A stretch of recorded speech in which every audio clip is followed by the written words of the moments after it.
പിതാവിനും പുത്രനും പരിശുദ്ധ റൂഹായിക്കും സ്തുതി, ആദ്യം മുതൽ എന്നേക്കും തന്നെ. ആമേൻ. ഇന്ന് ഓഗസ്റ്റ് മാസം 9-ാം തീയതി. വിശുദ്ധ മത്തായിയുടെ സുവിശേഷം 21-ാം അധ്യായം 34-ാം വാക്യം. അതുകൊണ്ട് നാളേക്കായി വിചാരപ്പെടരുത്, നാളത്തെ ദിവസം തനിക്കായി വിചാരപ്പെടുമല്ലോ. അതത് ദിവസത്തിന് അന്നന്നത്തെ ദോഷം മതി. യേശുവിൻ്റെ പ്രശസ്തമായ ഗിരിപ്രഭാഷണത്തിൻ്റെ തുടർച്ചയായി തൻ്റെ ശിഷ്യരെ യേശു കർത്തൃപ്രാർത്ഥന പഠിപ്പിക്കുന്നു.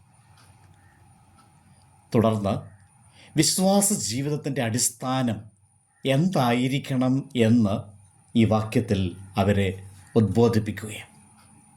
യേശു പറയുന്നു, ഇന്നിൽ ജീവിക്കുക, നാളെയെക്കുറിച്ച് വിചാരപ്പെടാതിരിക്കുക. ദൈവത്തിൻ്റെ കൃപയല്ലേ ഇന്നലകളിലും ഇന്നും അത്ഭുതകരമായി നമ്മെ വഴി നടത്തുന്നത്. അതിനാൽ ദൈവത്തിലൂടെ ഇന്ന് ലഭിക്കുന്ന സന്തോഷവും സംതൃപ്തിയും സമാധാനവും അനുഭവിക്കുക.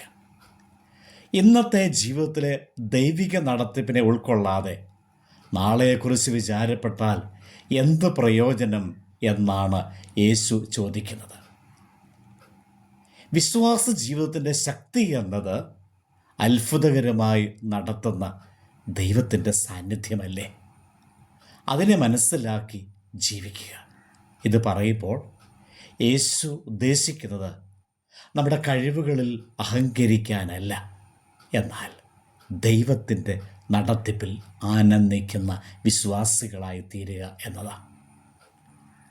ഇത് ദൈവം നടത്തുന്നതിൽ ദൈവത്തെ മഹത്വപ്പെടുത്തിക്കൊണ്ട് ദൈവത്തിലുള്ള പ്രത്യാശയിൽ ജീവിക്കുക.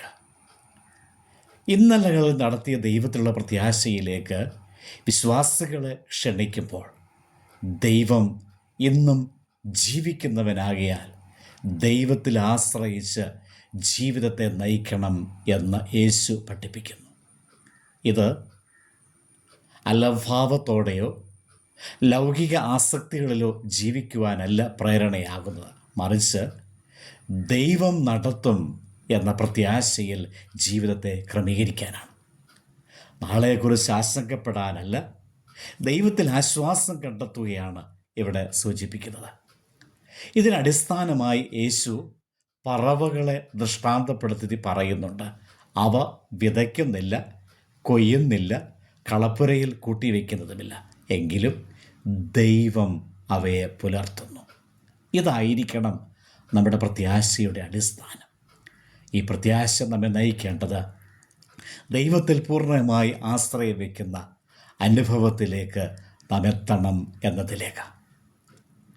ലോകത്തിൻ്റെ നോ എന്ന ഉത്തരങ്ങൾക്ക് യേസ് എന്ന ഉത്തരം നൽകിയ ദൈവം നമ്മെ പുലർത്തുന്നു എന്നതിനാൽ നാളെയെക്കുറിച്ച് ആശങ്കപ്പെടാതെ ദൈവത്തിൽ ആശ്രയിക്കുന്നതല്ലേ കരുണീയമായത്.